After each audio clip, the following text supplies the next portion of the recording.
Hello, my friends, and welcome back. Thank you very much for being with me again today. 3 topics for this video. All 3 of them are important, but I think the last one is the most important one. The first one is about the Russian buffer zone that Russia tries to create from its internationally recognized borders inside Ukraine to about 100 kilometers. There's about 60 miles for now. The second topic, the Ukrainians tell us the hottest, or not hottest, but the assault, the Russian troops preparing the assault on Pokrovsk. Pokrovsk is a town, an important town in Ukraine, in Donetsk, which is, I would say, almost cut off from supplies. I think it's going to be surrounded. Nevertheless, the Russians are preparing that assault by amassing a great number of troops. We're going to discuss that one. And the third one, the most important one, this is this important incident that occurred in the Danube Delta, Danube River Delta. It's very important. The Ukrainians try to downplay it, and they call it 3 dead as vessel explodes in Danube Delta in Odesa region. When I heard that, my mind went to about 1990 something, when the Ukrainians fucked up the navigational arm, one of the navigational arm, the most important one of the Danube Delta, by, some people say, destroying one of their vessels, and the vessel was blocking the traffic, and that was it. Now, I think this explosion not does the same thing. It does the same thing. It, I think, was a Russian sabotage movement, and there is no more navigations on one arm of the Danube River. Very important, very important. Oh, let me show you let's start with the first topic, which comes from Sputnik, and it is from 3 hours ago, and which is today on the July 24th, 2025. Russian military does everything to create buffer zones, plural, on border with Ukraine, Kremlin. So what do I want to do? I will read this article, but let me show you a map. So this is the map of Ukraine. This is where the war is going on, and the Russians are talking about this area right here, in Bryansk, Belgorod and Kursk.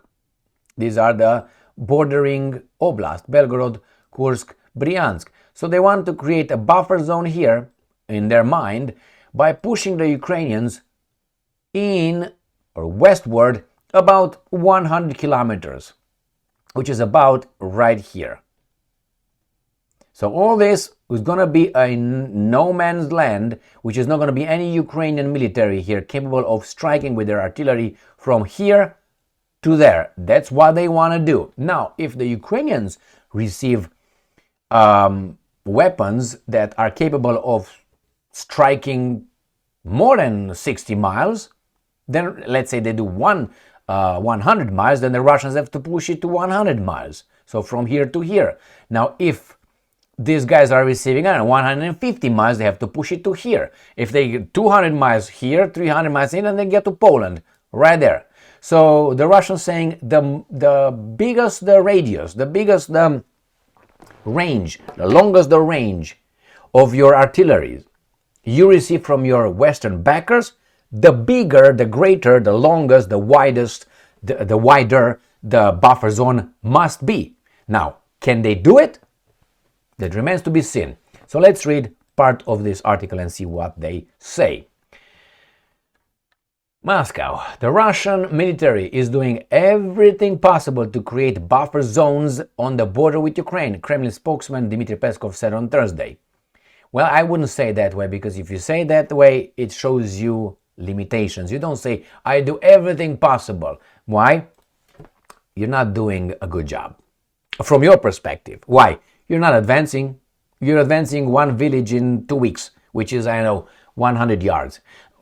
No, if that's everything that's possible, and that shows your limitation, which is oy vey. That means if the other guys provide more weapons, they're going to push you back.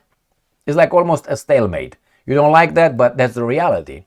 Here, I'm quoting, the fact that they, Ukraine, are trying to transfer various elements of war to our territory is nothing new. That is why our military is doing everything possible to create certain buffer zones and so on. And most importantly, to destroy military and near military infrastructure. He said, at the same time, Kiev continues to strike civilian infrastructures, tra-la-la, lu-lu-lu-lo-lo-lo. Alright, so this is what he's talking about, as I said, right here. This is what the Russians are doing for... Remember, look at my strong hand here. And this, let's cut from here. About this is the buffer zone. If you go about 100 kilometers, let's say, this would be the buffer zone. All that should not be nothing. Now, this is the Russians' buffer zone so far. This is everything they do. They took everything they can. Remember, between here and here is about 25 kilometers or something. So it should be about the whole oblast. And they're just there. Pick, poke, chop. And we go here. I mean, oh, I'm sorry. I missed this too right here. My bad. Okay, so if this is all you can, well, that tells the enemy you are very limited. If that's your everything you can. Well, obviously, that could be cleared with some nuclear weapons. And then they did it in 2 seconds if they really want to be criminals. All right, that's the first topic. Second topic, they will, if they go like that, they will not be able to succeed unless Ukraine collapses. If Ukraine collapses, then it would be a fast, advanced westward. Otherwise, like this, it's going to take until Christmas year 2300 to get to the buffer zone. All right, next one, Ukrinform. 24th of June 2025. Enemy, which is the Russians, amasses significant number of troops, equipment in Pokrovsk sector, military spokesperson. Yesterday, I made a video where the Ukrainians claimed, I think it was yesterday, or 2 days ago, where they claimed that the Russians entered Pokrovsk. I will show you a map to show you what the situation is in Pokrovsk. So now they say that the Russians are amassing significant number of troops for the final assault. Russian occupation forces have concentrated a significant number of personnel and military equipment near the eastern city of Pokrovsk, actively deploying both aviation and armored vehicles. This is what this gentleman says. Not gentleman, but he is the spokesman for the Kortitsia Operational Strategic Group of Forces.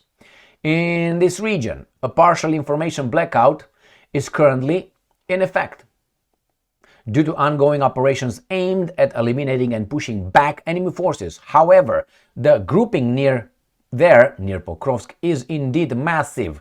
Over 100,000 personnel across the entire Pokrovsk axis.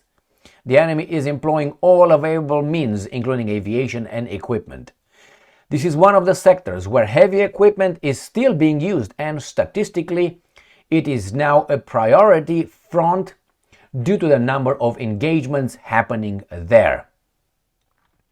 Given the scale of the current losses, it is evident that they are under specific political directive and are pursuing it regardless of casualties, similar to what we see in the Novopavlivka sector. Still, despite the extremely tense situation, this is a euphemism, like we are getting fucked, they are not achieving those objectives at this time. After this conference, they are already in there. All right, so this is the location where, let me go back here, zoom out. This is Ukraine. Pokrovsk is exactly here in Donetsk. And Pokrovsk is this guy right here. The Russians call it Krasnoarmeysk. This is the border between Donetsk Oblast and Dnipropetrovsk Oblast. So this is Krasnoarmeysk, which is Pokrovsk. The Russians are already in this area. These are the supply lines, communication, whatever they have here.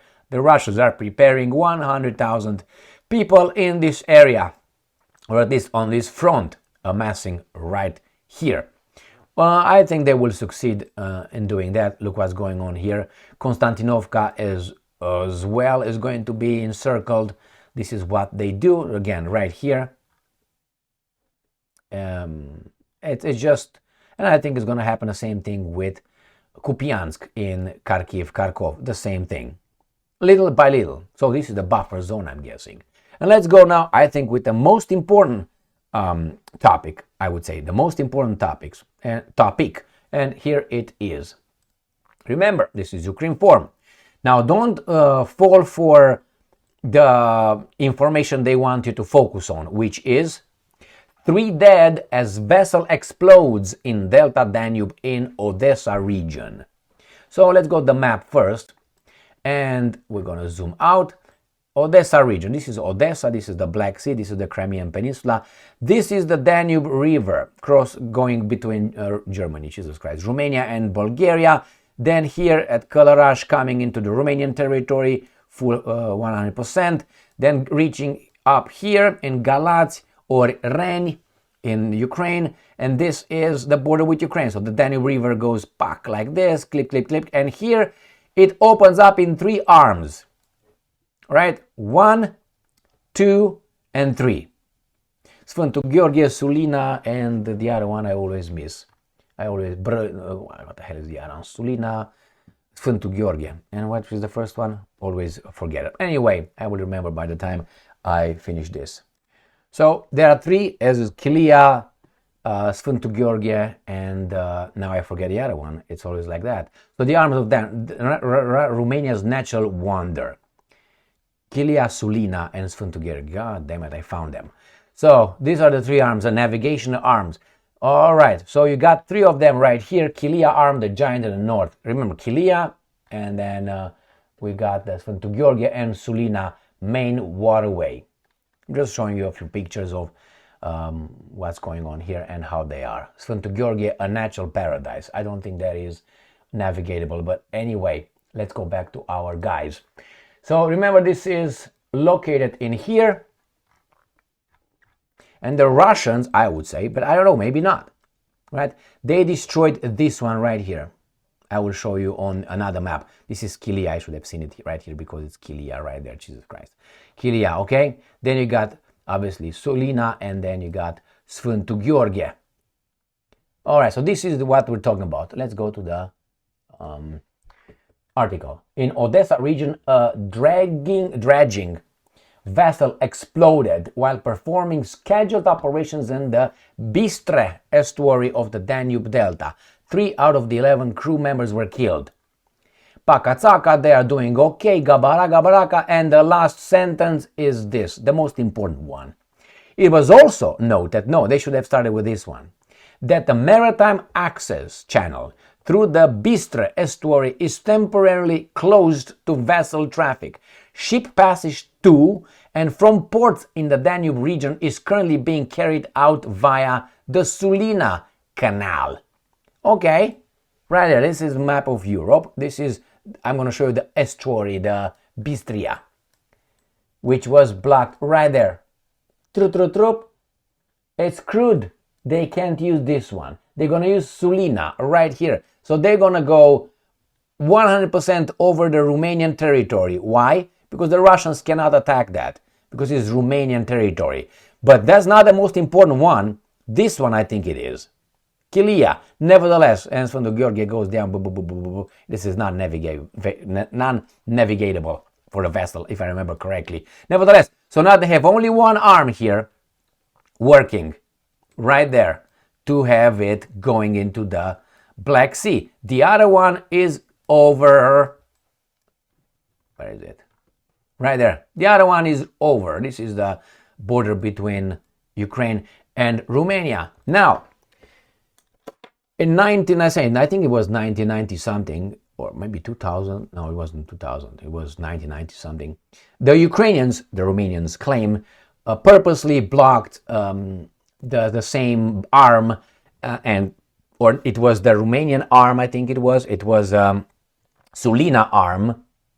One vessel, Ukrainian vessel, stopped like that, so that all the traffic went through the joint Kilia arm, Romanian and um,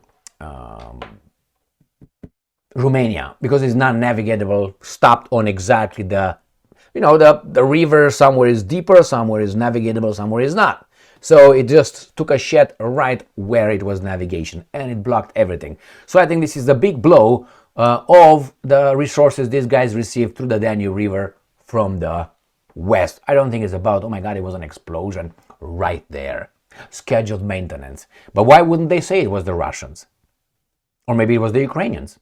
Otherwise, if I would be a Ukrainian and I in a war with Russia, I would use it like this. No, it was a Russian attack. They destroyed the navigation route of Europe. The evil Russians again. So I always say it. I wonder why they don't say it like that. No, don't tell me because they're nice or something. They're at war. In war, you lie all the time. More than in usual everyday life. Let's put it this way. Remember, the first victim of war is truth. So the same here. We'll find out with time what's going on here. But that's a big blow, I think, to the commerce and the arming of Ukraine via those routes. Thank you very much for being with me again today. Stay strong, stay smart, look for the truth, and be just.